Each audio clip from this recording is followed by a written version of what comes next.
fresh water is the very essence of life. Yet 70% of the Earth's supply is locked up as ice and snow in the Arctic and Antarctic, frozen for all 4 seasons, forever denied to the world's plants and animals that thirst for it. Most of Asia escapes the Arctic's icy year-round grip.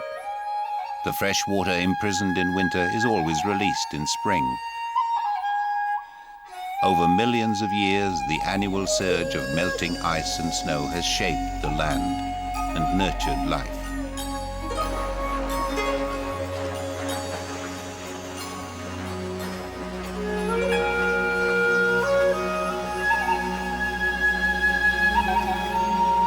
In northeast Japan, some of Asia's cherry salmon have adapted to cold winters and short, warm summers. Instead of migrating to the ocean to grow, they spend all their lives in the freshwater rivers where they were born.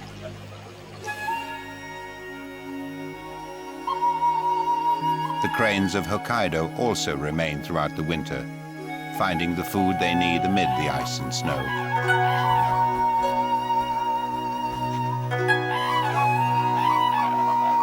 The creatures of Northeast Asia, such as the cherry salmon and the cranes, have adapted to the freshwater habitats created by the melting ice and snow. They are the creatures of the Thaw. Winters in Northeast Asia are so cold, fresh water all but disappears. Most creatures leave, but some have learned to eke out an existence. Shika deer use the ice as a shortcut to the few water holes that are not completely frozen over. To survive, they chew bark, even though it's hard to digest.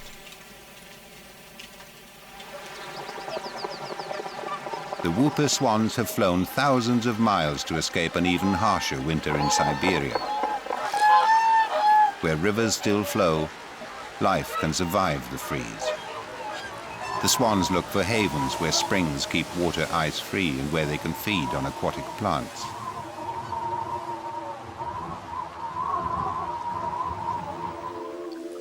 From December to March, surface temperatures on the marshes rarely struggle above freezing. But natural springs ensure that the temperatures in some ponds are never quite as cold. And this is where the Ezo brown frog finds refuge. Unblinking, the frog looks dead. It is dormant, its metabolic rate slowed almost to a standstill, on hold until the spring.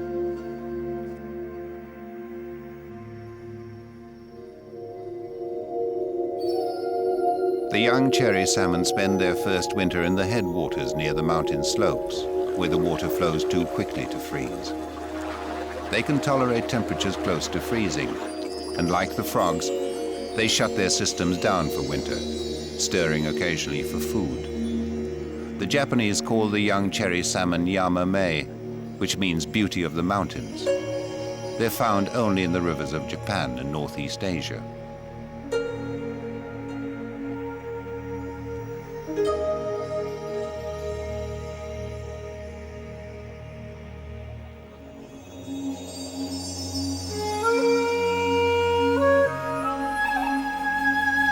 Even when air temperatures are well below freezing, natural springs prevent some rivers from icing over. The water's much warmer than the surrounding air, and it steams. At night, the Japanese cranes roost in midstream, safe from surprise attacks by its predator, the red fox. The cranes will stay in the river until the middle of the morning, waiting for the warming sun.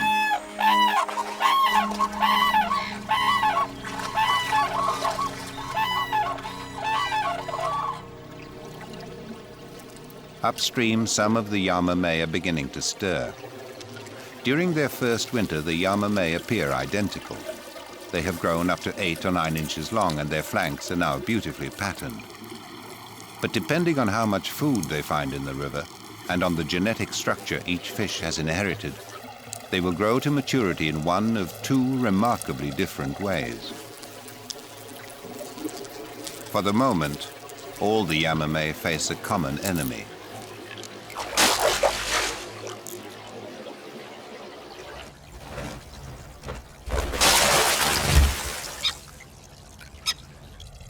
Hunting opportunities for the crested kingfisher are limited to the stretches of the river where the rapid flow or a spring keeps the waters free from ice.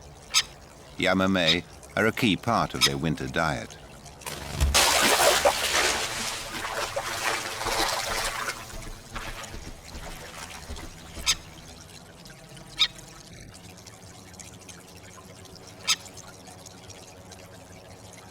The pinpoint accuracy of the kingfisher's dive means that although many Yamame hatch, many fewer survive the winter.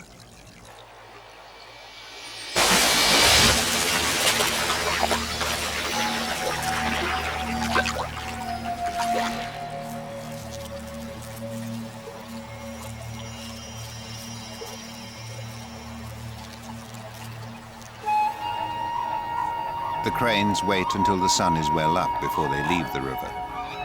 They will spend the warmest part of the day looking for food, returning when the temperatures start to fall.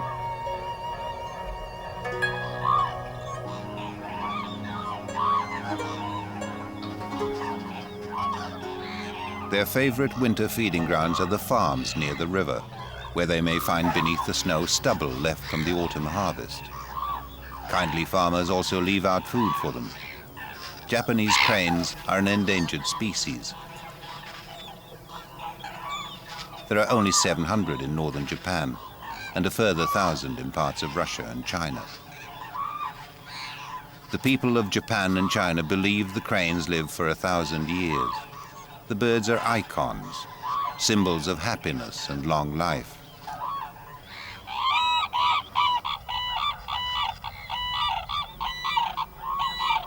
They pair for life and are constantly reaffirming their bond.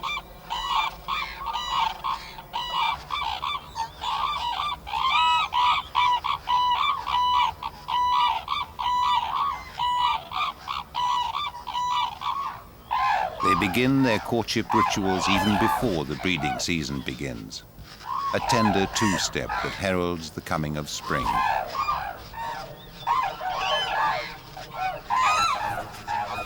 Slowly, winter yields. In April, further north in the center of Siberia, the world's largest store of fresh water, Lake Baikal, begins its majestic thaw. Lake Baikal is almost 400 miles long and its surface area is huge, almost the size of Switzerland. The transformation from solid ice 3 feet deep to open water starts in the south and moves north at an average rate of 12 miles a day. The remarkable Lake Baikal is more than a mile deep and holds a fifth of the Earth's entire supply of liquid fresh water. The thaw is a trigger of transformation for the lake's animals. Lake Baikal is home to the only freshwater seals in the world, the nerpa. At less than 3 feet long, they're also one of the smallest. When mothers give birth in February and March, the ice acts as a cradle for the pups. The arrival of the thaw means they no longer have a safe resting place. The thaw is the time when the pups are weaned. First they molt their baby fur.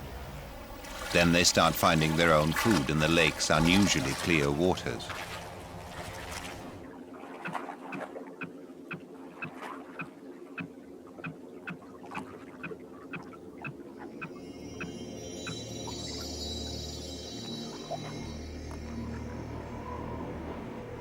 The thaw transforms the marshes of Northeast Asia. Warmed by the strengthening sun, the waters from the melting ice and snow evaporate. Mists and gentle rain soften buds hardened for winter. Among the first to open its flowers is one of the most common plants on the wetlands, the willow.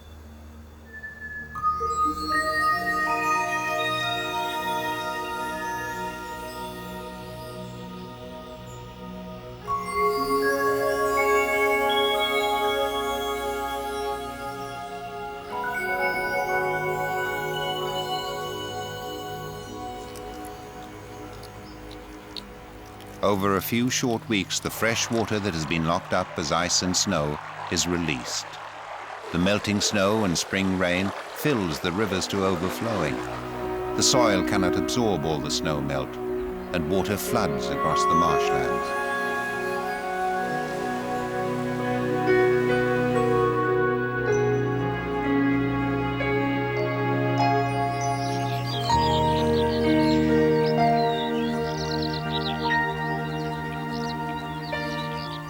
The waters help soften the soil and encourage new growth. Times are now easier for the shikar deer. No longer do they have to gnaw on hard bark.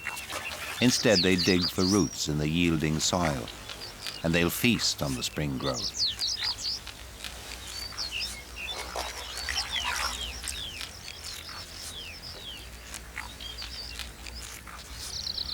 When the flooding rivers recede, they leave water holes. Ezo-brown frogs interrupt their wintering to spawn in the shallow water. It's still too cold for them to find food, but by laying their eggs now, the frogs give their tadpoles the best chance of maturing before winter returns. The breeding ritual begins with the male frogs calling to attract females.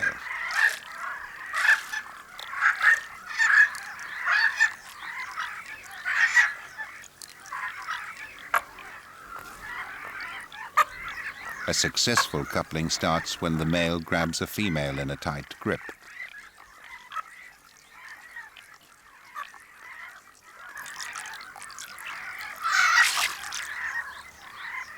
A larger male who tries to take over is sharply rebuffed, but doesn't give up easily.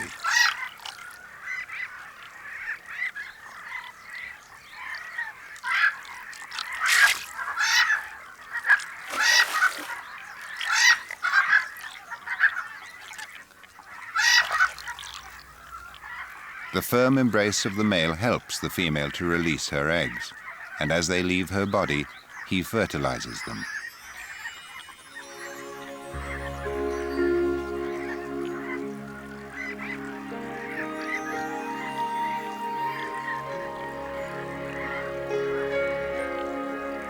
The female has laid about 1,000 eggs. The timing of the spawning is critical. The frogs need the water to be shallow enough to allow the eggs to be warmed by the sun, yet sufficiently deep not to dry out before the eggs hatch, usually in about 10 days.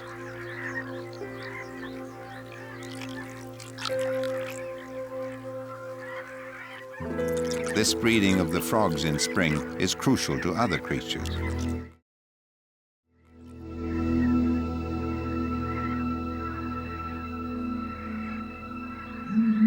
At night, a formidable predator emerges. For most of the year, the fish owl is true to its name. But in spring, when frogs are plentiful and easy to catch, they are its primary food.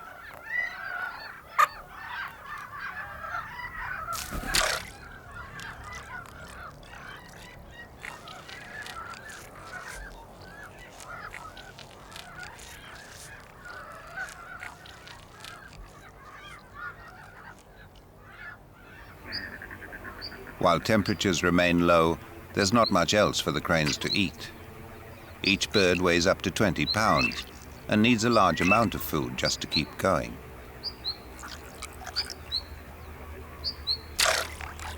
The cranes have returned to the marshes to breed, and the frogs are a precious source of nutrition for the female before she lays her eggs.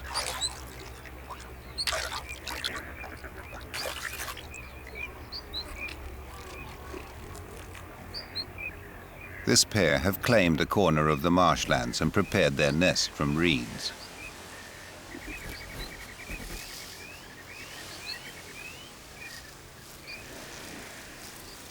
They already have one egg, and in a day or two may have a second.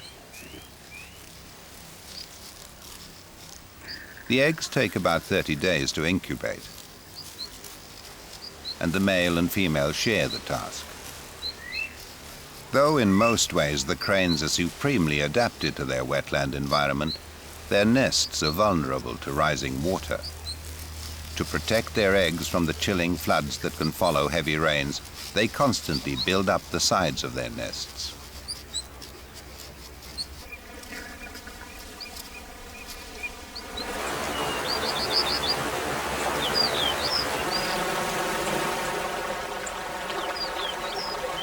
thawing waters of spring are the defining time for the Yamame.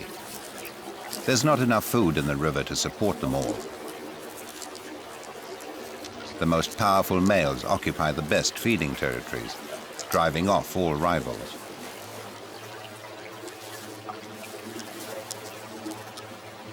By winning the competition for food, the strong males have selected themselves as the Yamame most suited to survive in the relative safety of the river.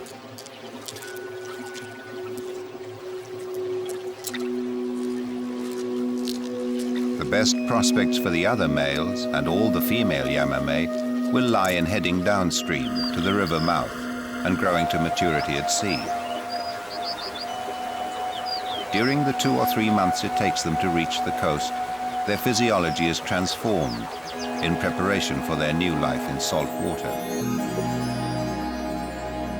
By the time they reach the river mouth, the patterns on their flanks are fading.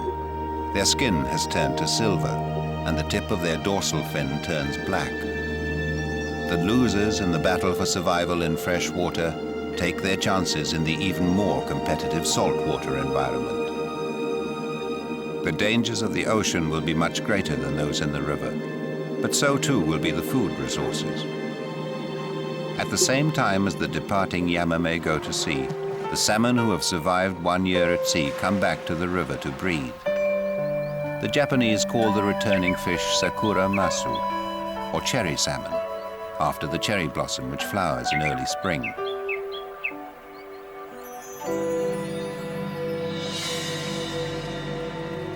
Less than 10% of those who go to sea survive. But because of the plentiful food they've enjoyed in the ocean, they're now 20 to 30 times larger than the Yamame who drove them from the river.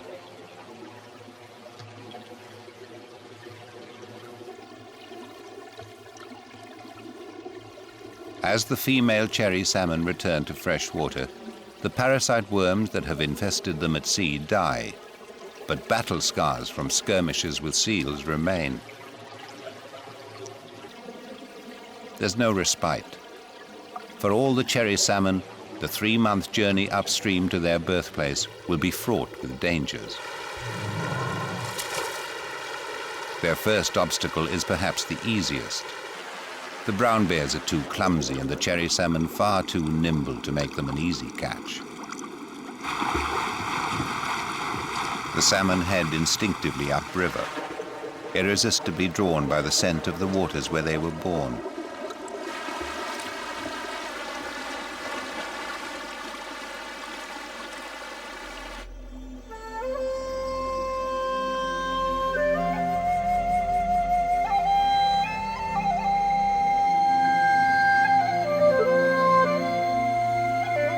As the season turns from spring to summer, Asia's freshwater rivers, lakes and marshes really come alive. When the water levels recede, new growth claims the silt-rich riverbanks.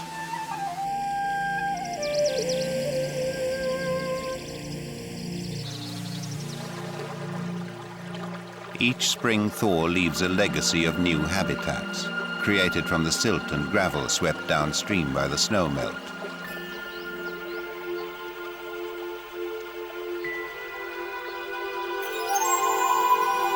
Willows spread their seeds over the riverside like snow.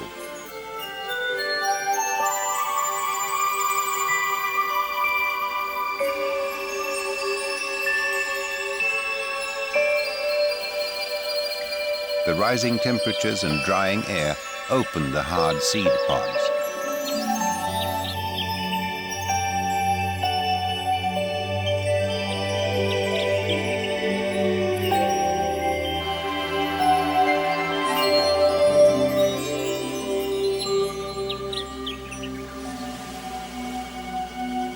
A single tree can spawn 1 million seeds.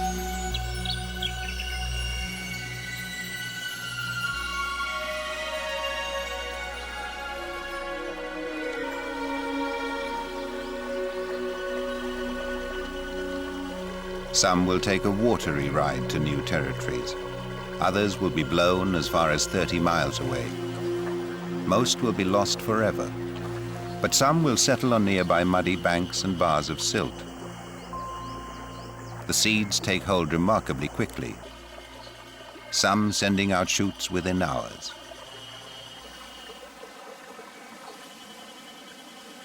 Once they germinate, the young willows are hardy enough to withstand both flood and drought.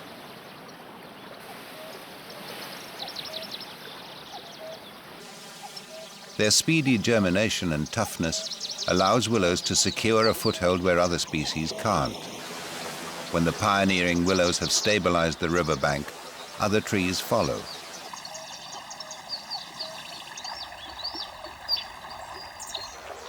Soon a fringing forest develops, a leafy illustration of how rapidly the plants of Northeast Asia adapt to the seasonal rise and fall of rivers. The riverside forests provide an important food source for a wide range of insects associated with the river. Fallen willow leaves are a favorite food for the larvae of the caddisfly. Once they decompose, the leaves will also provide nutrients for the plankton in the river.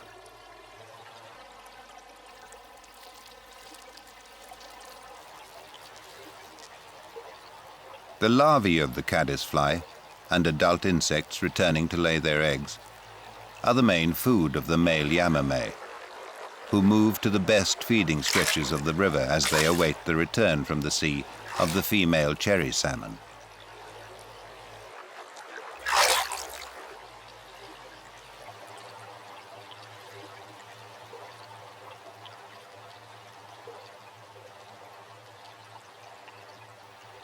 The influence of fresh water on the life of cherry salmon is far-reaching. Much of the fresh water which comes as rain finds its way underground, where it collects and gathers to emerge years later as springs. The springs converge to create streams and rivers which scour the land on their journey to the sea.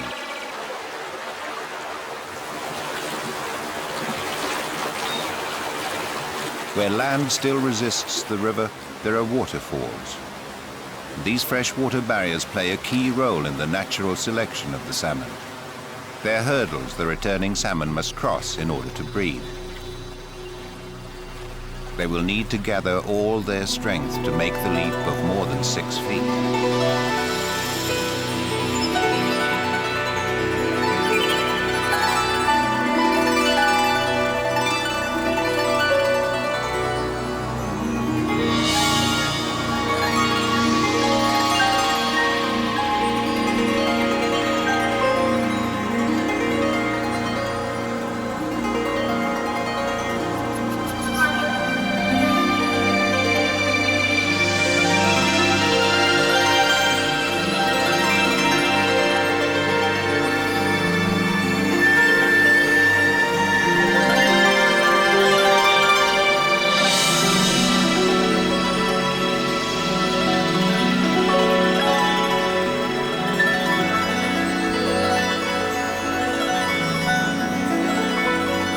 Only the strongest and the most determined cherry salmon are selected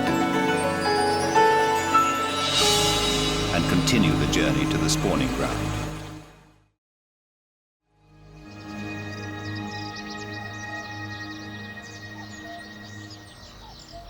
Summer is the busiest season in the marshlands. Once the waters recede, the shallows are still.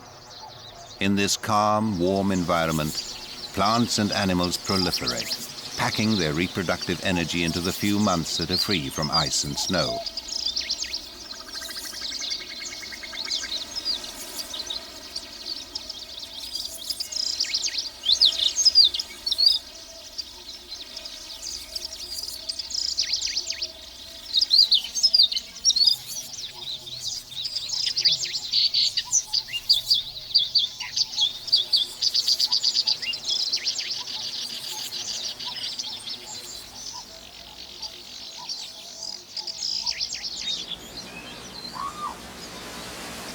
Summer's plenty provides food and shelter for the growing crane family. Within days of hatching, the chick leaves the nest, following its parents around the marshes. and learning what is food and what is not. Often the second chick hatches within days of the first, but seldom do both survive.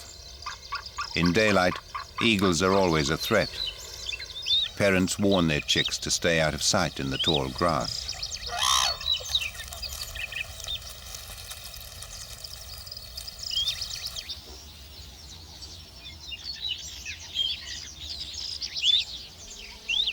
A fox looking for an easy meal takes on more than he bargained for.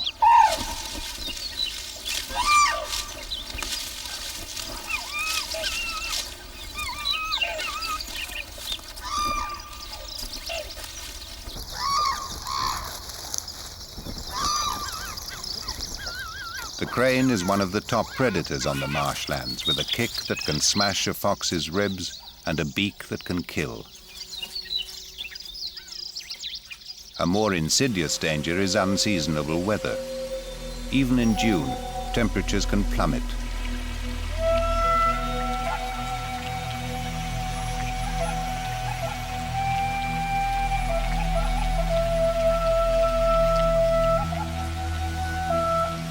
If the weather's wet as well as cold, the young chick whose feathers aren't yet waterproof is at serious risk from hypothermia.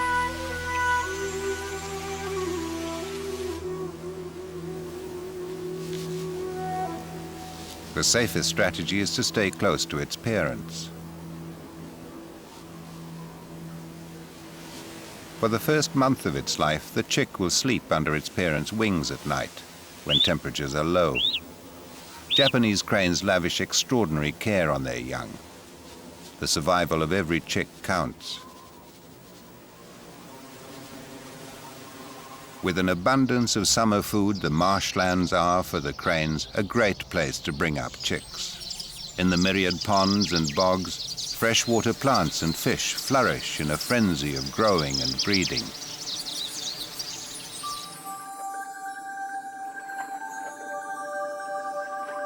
The stickleback gets its name from its spiky dorsal fin.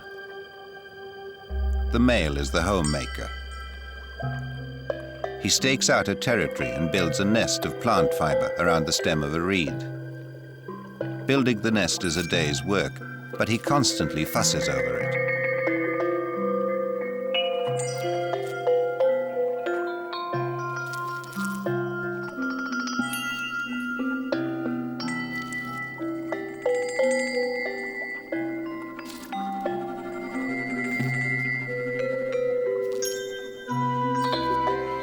He glues the nest together with mucus.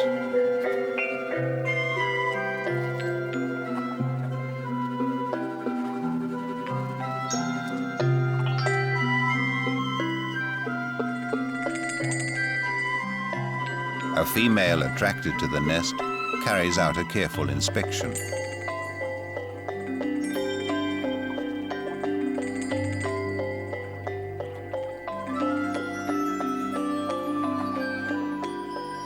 Satisfied, she positions herself inside. The male induces her to lay by prodding around the joint of her tail fin. As soon as she lays her eggs, he darts through to fertilize them. If he's lucky, he will entice several females to his nest during the same breeding season.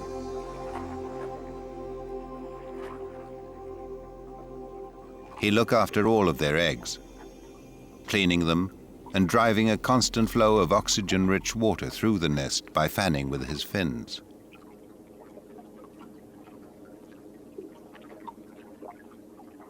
He chases off anything that approaches. Among the intruders are tadpoles hatched from the eggs laid in spring and who are now running the gauntlet of the marshes. Of the enormous number born, relatively few will survive. All around are mouths eager to dine.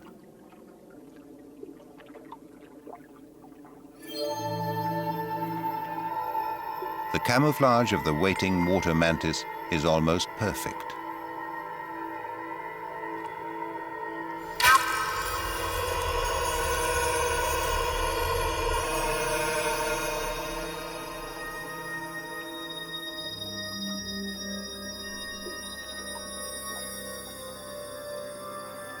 The mouth of the water mantis is like a needle, which it uses to suck out all the tadpole's body fluid.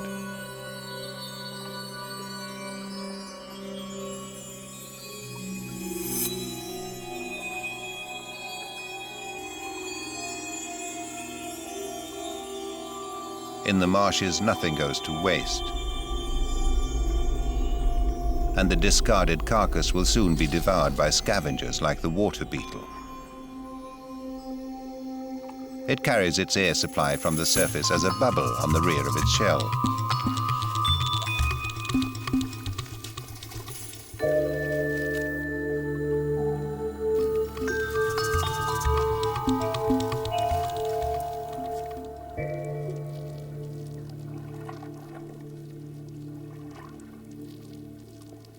But by far the most ferocious tadpole hunters are the larvae of the large dragonfly.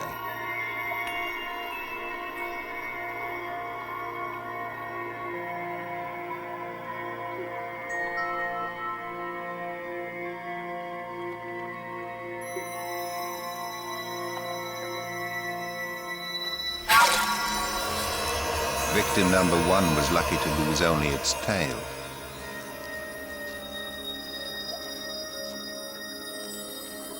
The powerful jaws can flick out in a fraction of a second to clutch its prey. They take less than a minute to consume every scrap of a tadpole's body.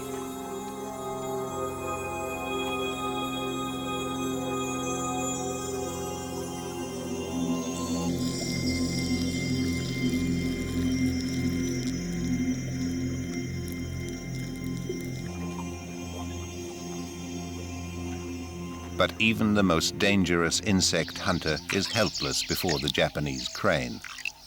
The dragonfly larvae are popular snacks for the hungry chick.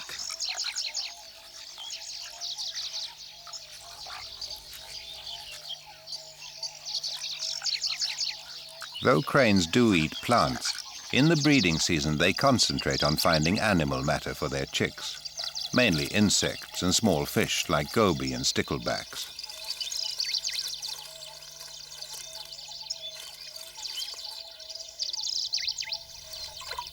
Freshwater crayfish is another of the chick's favorites.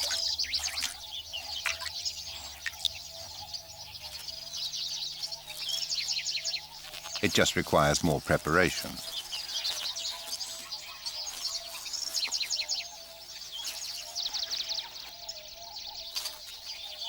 In summer, the marshes deliver the cranes everything they need. Within 100 days of its birth, the chick will have grown almost as big as its parents and will be ready to fly.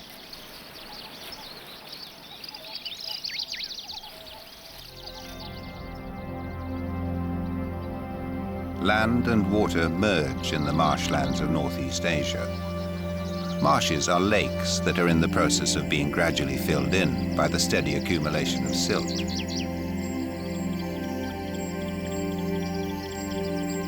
Wherever the silt settles, plants begin to grow.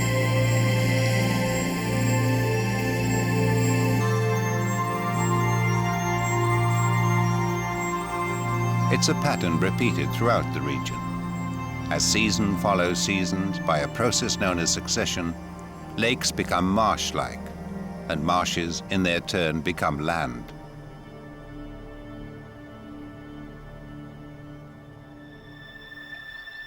But in Russia's Lake Baikal, subterranean forces are so powerful, they turn all normal assumptions upside down. This is a lake that shows no sign of disappearing. Indeed, after 30 million years, it is still growing. Lake Baikal sits astride the junction of two plates of the Earth's surface, which are continually pulling apart.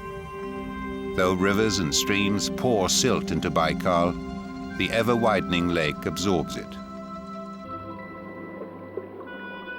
Because it has been isolated for so long, the lake has an enormous diversity of unique plants and animals. Bizarre branching sponges dominate a cliff face in the coastal shallows. They're green because of tiny algae embedded in their tissue that capture the sun's rays and help nourish the sponge. They flourish because of the abundant plankton in the lake, which they filter out. The sponges, in turn, are kept clean by herds of grazing amphipods, which feed off microscopic algae and wastes and help maintain the efficiency of the sponge's filtering system.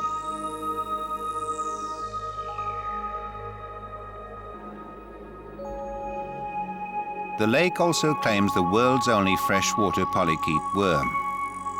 All other members of this group of animals are found only in the sea. There are over 300 species of amphipod in the lake. Some of these crustaceans are giants, the size of a mouse.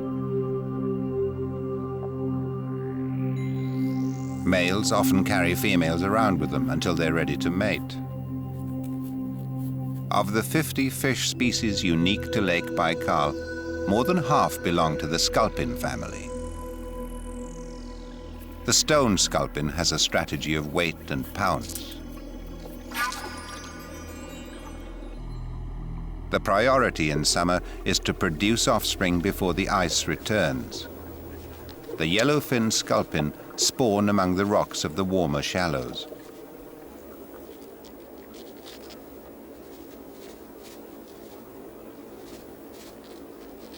Using his fins in display and by releasing pheromones, a single male may attract a procession of females, each of whom lay more than 1,000 eggs.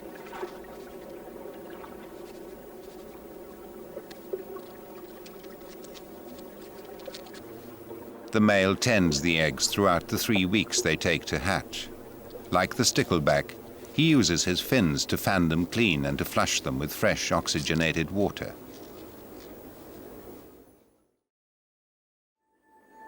But many of the lake's creatures must go to the shore to breed. The pupae of the caddisfly have spent the winter under the ice and emerge in their millions to drift ashore as waves of living protein. Once they reach the lakeside, they transform themselves into fully fledged flies.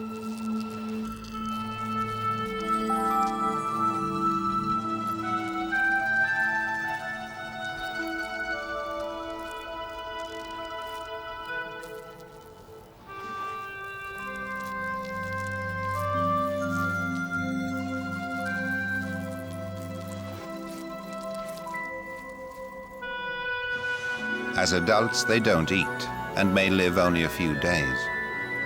Their only purpose, reproduction, which begins in a swarming frenzy. They mate on the ground or on patches of snow that have lingered into summer. Then the females return to the water's edge to lay their eggs and become a feast for the waiting gulls.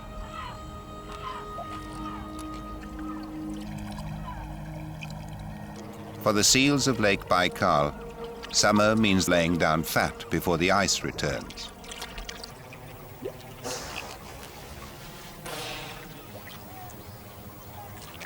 The seals have larger forelimbs than their nearest living relatives in the Arctic Ocean and the Caspian Sea. The biggest mystery is how the seals got here.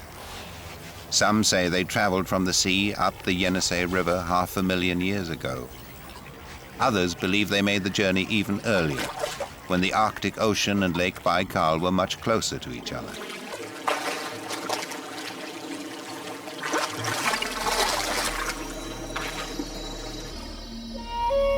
In the marshlands, early morning mists are a sign the short summer is ending.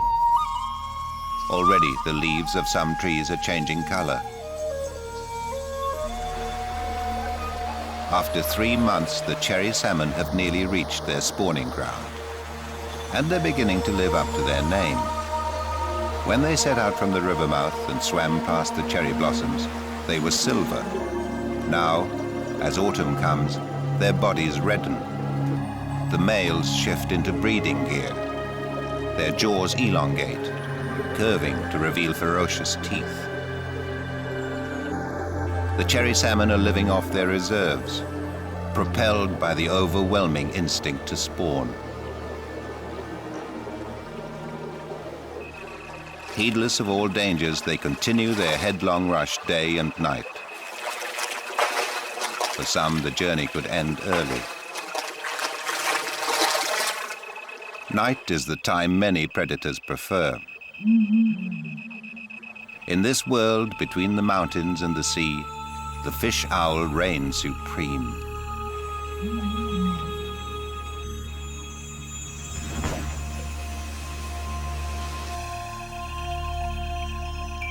Now it shows how it earned its name.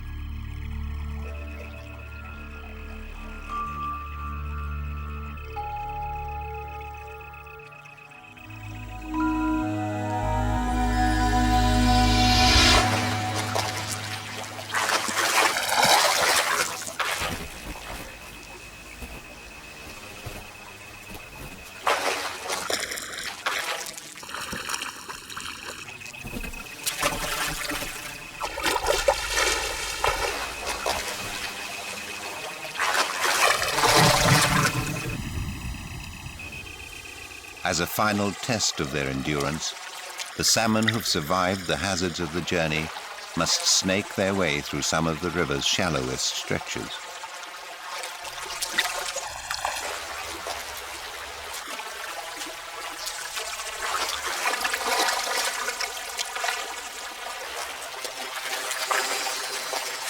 Now an extraordinary encounter unfolds. The tiny Yamame who have stayed in the river wait to breed with the cherry salmon they drove away to sea. They have returned as giants and completely ignore the Yamame, even the larger ones in their breeding colors of gold and black.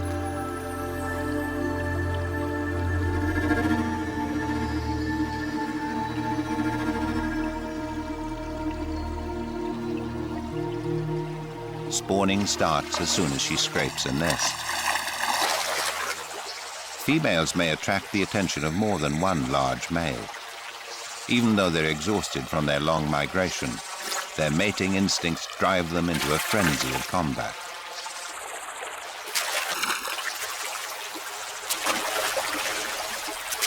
The two are evenly matched, and their battle rages for more than 30 minutes.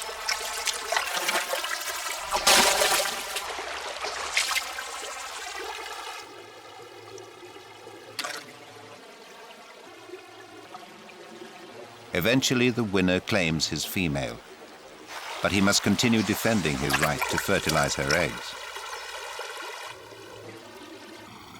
A further challenger is soon brushed aside.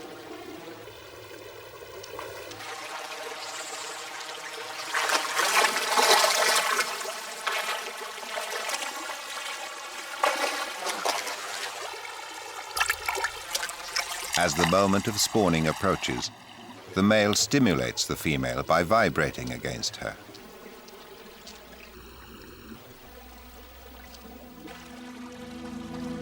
Although it seems that the tiny male Yamame have no chance of mating, they know otherwise. When the Yamame approach the female, they're so small that the large male fails to identify them as a threat, and so doesn't bother to drive them away.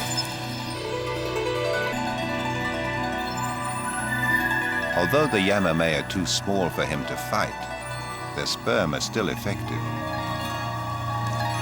The moment to which their whole life has been geared is near.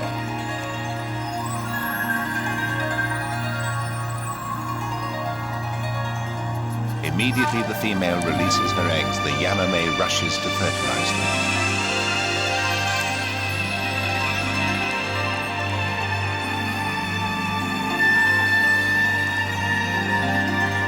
The little male, the Yamame, that never went to sea, gets its chance to breed. The female lays more than 2,000 eggs, which she protects by covering them with small stones. The male cherry salmon, who has fertilized most of the eggs, drives off other fish who try to eat them.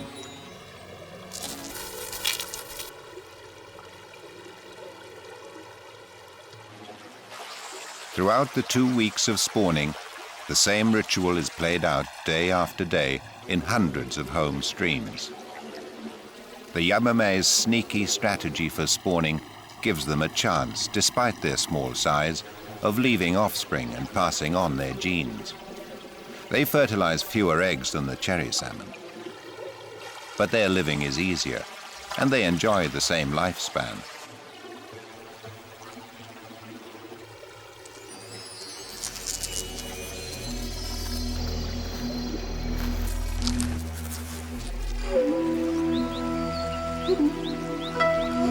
To return to their home waters, the larger males and females have had to survive the dangers of the ocean and the hazardous journey upriver.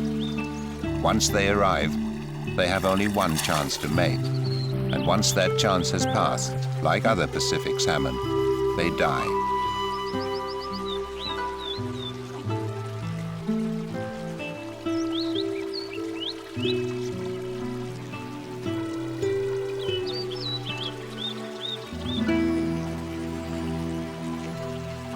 The male Yamame, who hatched in the same spawning grounds, never had to leave their home waters. And next season, some will even get a second chance to spawn.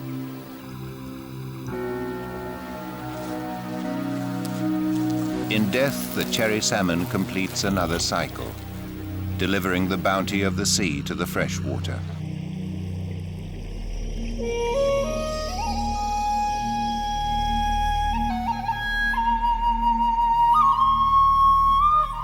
As winter approaches, life in the marshes again begins to slow down. During the short summer, the reeds have grown up to 6 feet tall. Now they must spread their seeds before the ground hardens. A single cattail pod can spread tens of thousands of seeds, which will lie dormant until next spring.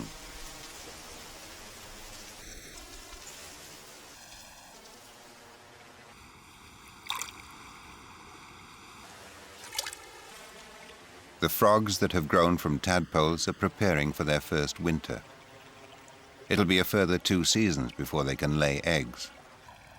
The fallen leaves will make a protective shelter.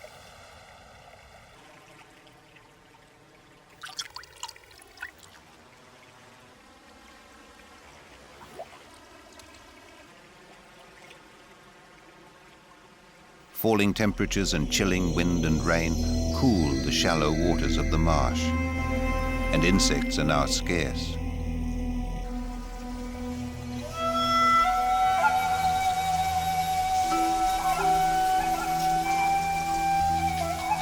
The crane chick is now nearly as tall as its parents and is eager to fly.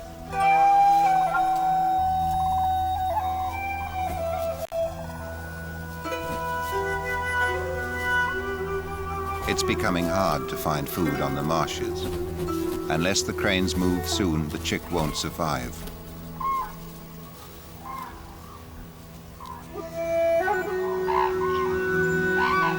Its first flight may be a long one. The family head for farmland to forage in the stubble.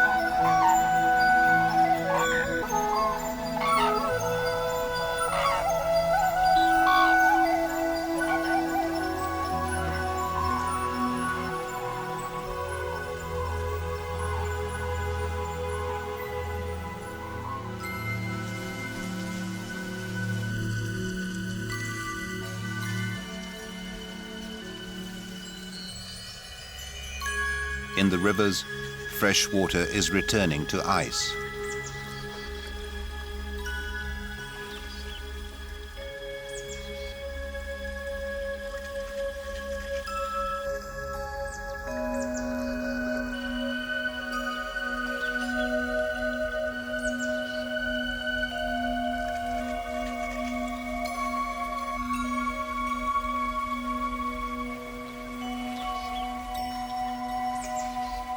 Yet, even as everywhere activity closes down, underwater, new life is stirring. The cherry salmon eggs hatched 3 months ago. The fry have remained beneath the stones, sustained by the nutrients from their egg sacs. Now they emerge to feed. The cherry salmon cycle is renewed.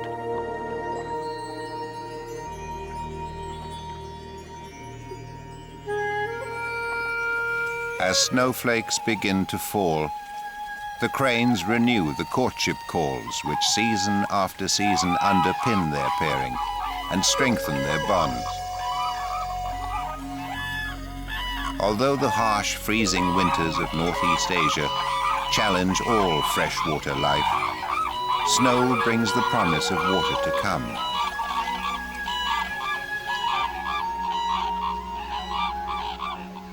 Despite the grip of winter, the crane's dance is a celebration of life and of the certainty that the abundance of spring will come again for the creatures of the Thaw.